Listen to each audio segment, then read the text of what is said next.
Well, welcome along everybody to the Copilot Readiness Gap, a presentation from Informotion. My name's Sean Linehan. I'm joined with my esteemed colleague Andrew O-Young, based in Australia. Your CEO wants Copilot deployed. Your cyber team aren't really sure that you're ready. Your employees, well, they're already figuring out workarounds. So during the next 25 minutes, we're going to share with you some highlights and tips, some things you need to get right, some things that if you've already deployed that you might need to perhaps revisit and rethink about. But as I say, I'm joined by Andrew O-Young. Andrew, if I can ask you to pick it up from there. Thanks, Sean. Hi, everyone. Andrew Young from Informotion. I am in lead of the AI workforce and security part of our Microsoft business unit. So thanks all for tuning in.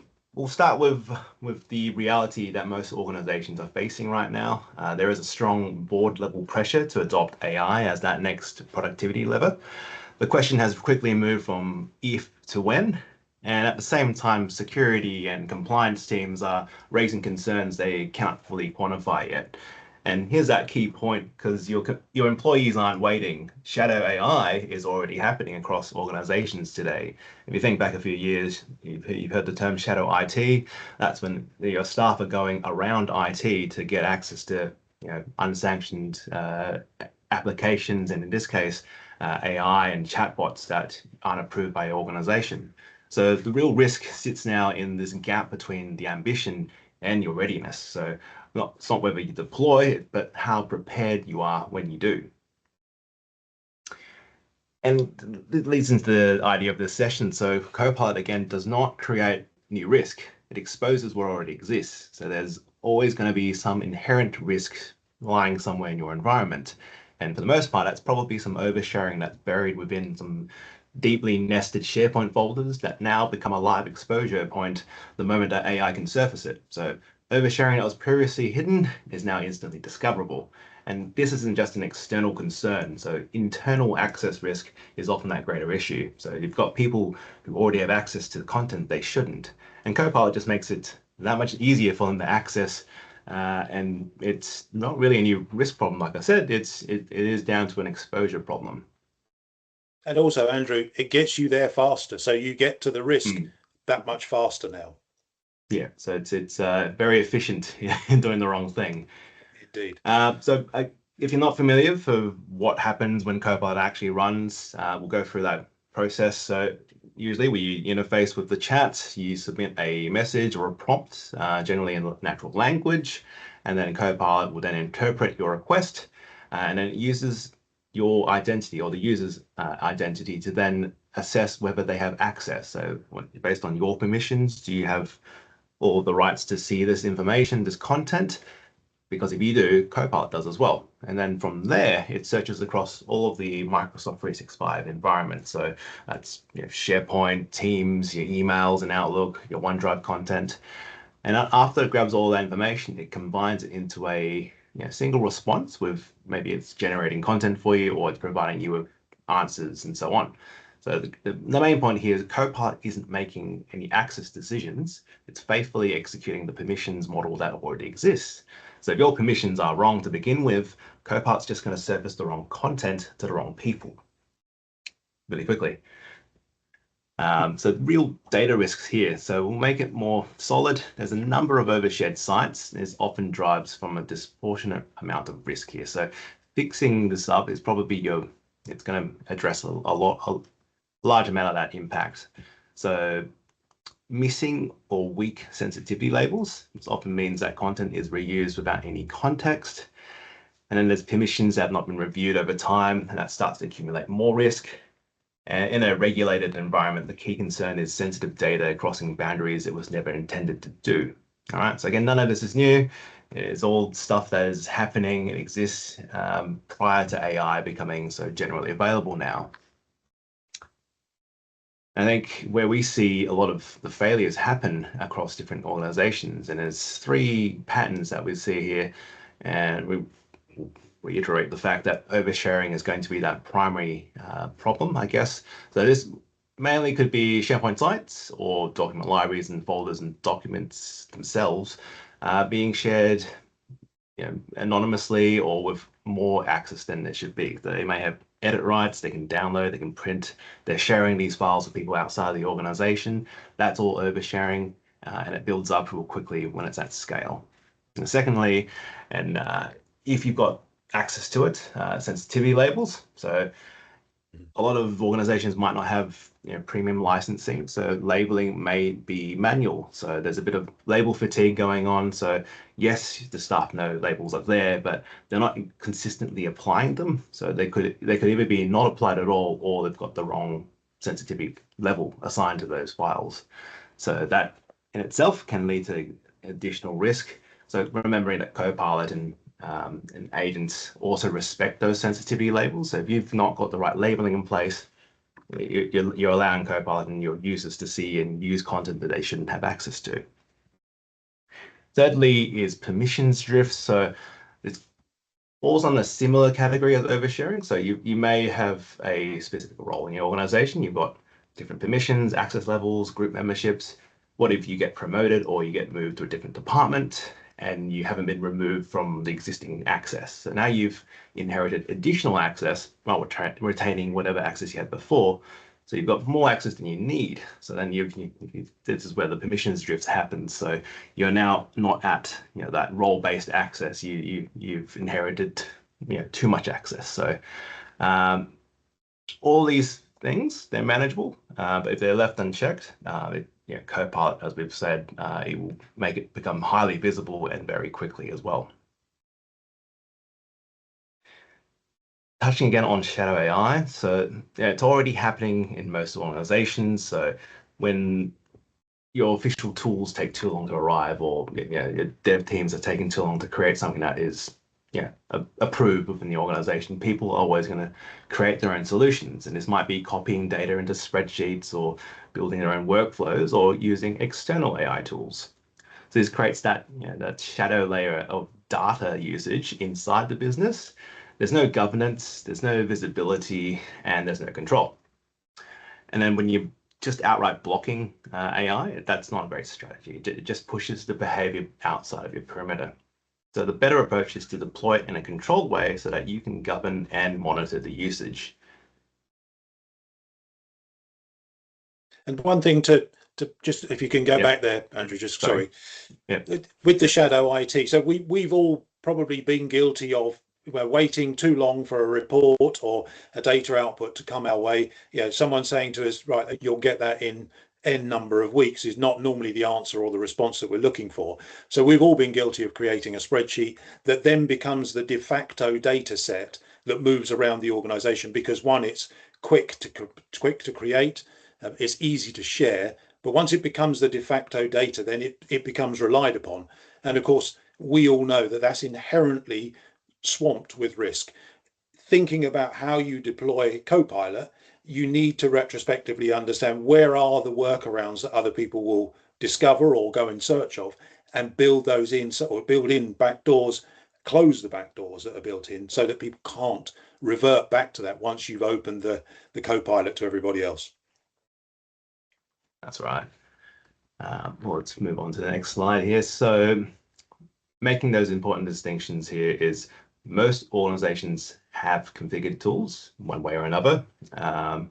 Labels may exist, policies may exist, and there's controls that have probably been planned and drafted, may be used, but that doesn't mean that they're being embedded into the work, or the work, right? It's not operational.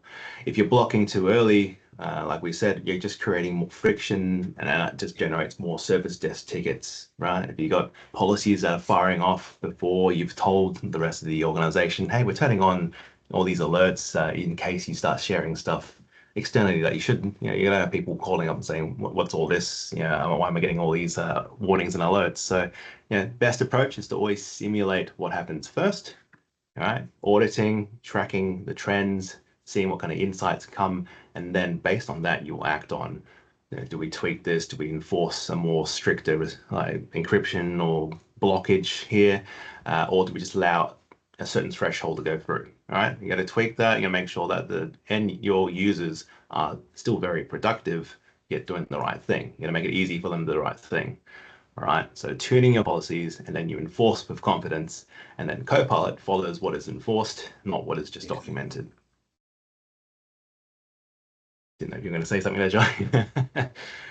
No, sorry. Yeah, no, good. So data readiness, what it really means, it comes down to four things. So we've gone through it probably already now, but permissions, the right people having access to the right content, labeling, sensitivity labels that are applied and enforced, and then governance, across sites, that access to the sites, and even the life cycle of your SharePoint sites, in making sure that they're actively managed. If any content is now no longer relevant, it gets archived or sunset, deleted even, depending on your regulation. And again, if you leave stuff around, AI or Copilot's just going to keep surfacing it. So you want to make sure that content's relevant, so you're not bringing up outdated or inaccurate information, right? And And lastly, that, Andrew, speaks to the governance piece speaks to, the appropriateness of the context that you are asking questions of. So, if you've got overly retained data, you might be efficient, you'll get there fast, but you won't be as effective because it's over governed, and you're keeping too much of the wrong thing. And again, we've all seen this where you're getting the wrong answer having asked the right question. Yeah. And the flip side is you're also, because you're retaining so much, it's also a matter of storage. So if you're already keeping decades worth of data, where are you keeping it and how much are you paying for that? Because there's probably a better way around it in terms of And why records are you keeping management and it? archival. But yes, particularly for if your regulation requires you to retain for X number of years, sure. But if you've gone beyond that, then what's the how sustainable or feasible is it to hold on to that for that so long? And then that last bit here is all around monitoring. So having visibility into what's happening. And yeah, I guess that's the key point. So demand for AI has arrived, but the readiness needs to catch up quickly here. And for us, there's a few actions to take care of immediately. I mean, the priority ones are on the screen here. So if you take nothing else from this session, focusing on these 5 actions, but starting by fixing the high risk areas first. So I think we had a bit of discussion internally around a number of sites that would generally generate all those oversharing problems. Probably apply the 80-20 rules. So probably around 20% of all your SharePoint sites will have 80% of all the oversharing going on. We might make reference to top 5 or top 5%, depending on how many sites you might have in your environment. And I've seen some large numbers in some organizations, but it's often that small subset that has the most sensitive information that shouldn't be shared widely. So addressing that first. And then moving along where we start adopting more enforced usage of sensitivity labels. So ensuring that if a document is actually confidential, make sure it is, and don't just have one label for everything, because if everything's confidential, then nothing's confidential. And thirdly, we want to, some small text there, but restricting the Copilot scope. And there's a bunch of ways to do this. We can always talk about that, but you're starting off with a pilot test group, a few users, maybe across a few departments here, but there are controls you can put in place so that you're only allowing Copilot to see X number of sites, or they've only got access to these document libraries. These are all your authoritative sources. That's it. And then you've got if you're doing sensitivity labels, again, you can say anything that has this label, Copilot can't see. So you've got those controls to put in place initially with Copilot. Access review cadence. Sorry, you were. No, I was just going to say, when you are thinking about the restriction of your Copilot scope, have in mind the return on investment. So seek, high ROI areas where you can start first.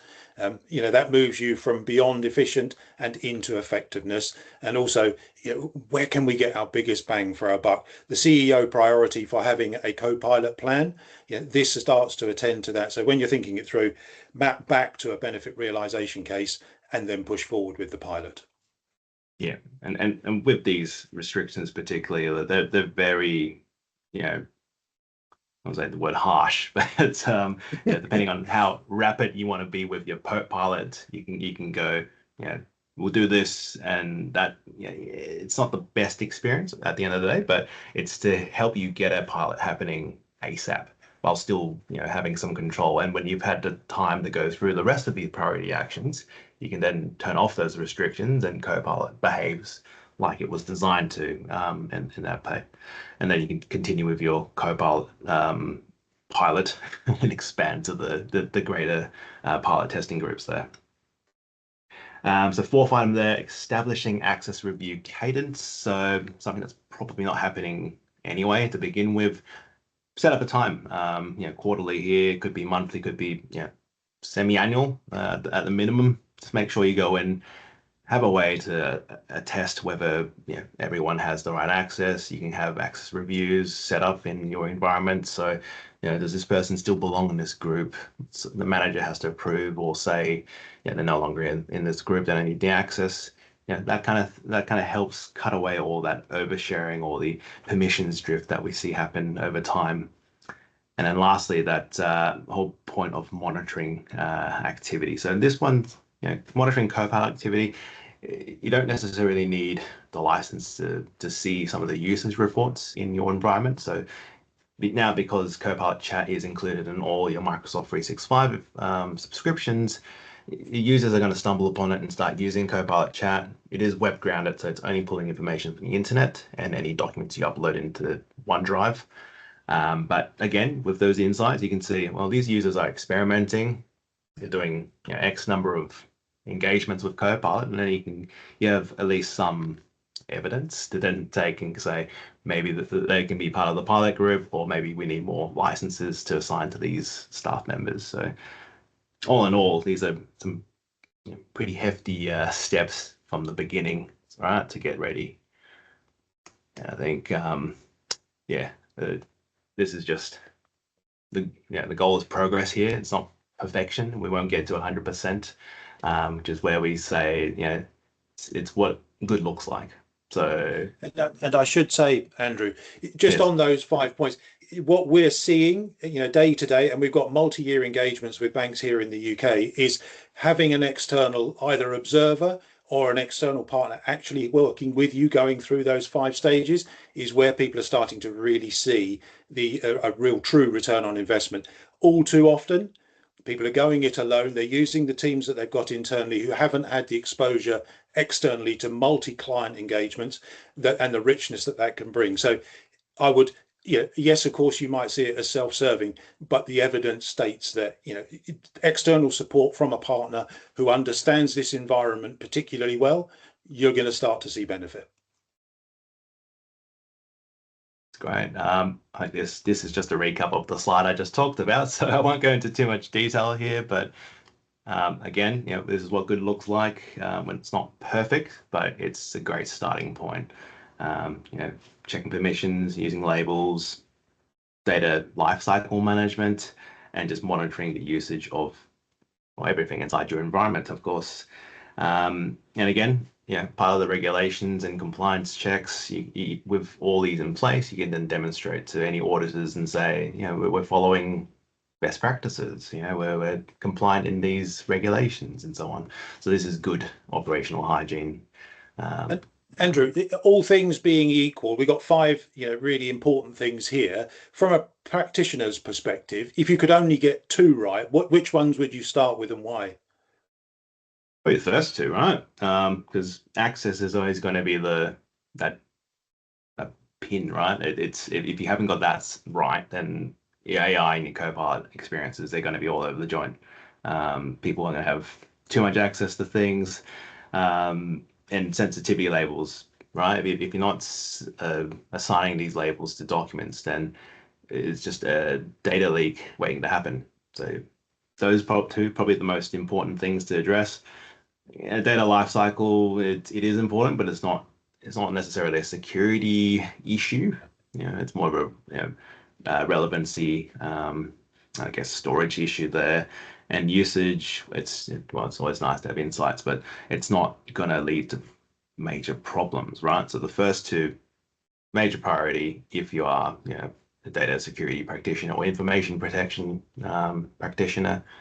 And it could look differently if you're, outside of Microsoft, you've got other clouds. They've probably got similar naming conventions. There's still security. There's still sensitivity. It's an agnostic practice. Securing your information. Good. Hmm. Good. Yeah. On that, I'm going to hand over to you now.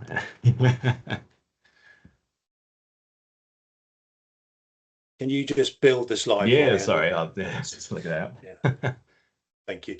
Yeah, so as a part of our Copilot deployment program, one of the things we're offering is a risk briefing. It's a half-day service where we'll work with you. We've got a series of pre-formatted questions that really get to the heart of a number of issues, not everything as you would expect in half a day, but what you'll get from that is a full briefing paper that gives you here's where you're most likely to be at risk, here's some remediation protocols that you can run, and I guess moreover, here's a clear path to a safe Copilot deployment. One with executive ready reporting, which is going to be important as you either continue to build out your use cases or request for funding, or indeed, this is where we want to go next with this, our ambitions, if you like. So encourage you to do that. It's a half a day. There's no cost and no obligation. We'll make the links available where you can access that, or indeed you can just reach out to myself. But we will be sharing a recording of this session today once we've prepared it for distribution from there. So again, you can find us informotion.com.au. Book your risk briefing. It's a half day, no cost, no obligation service. You'll leave that with something tangible that you can start to work with your business case internally and start to either, like I say, request funding or build out your ambition. Thank you all for your time today.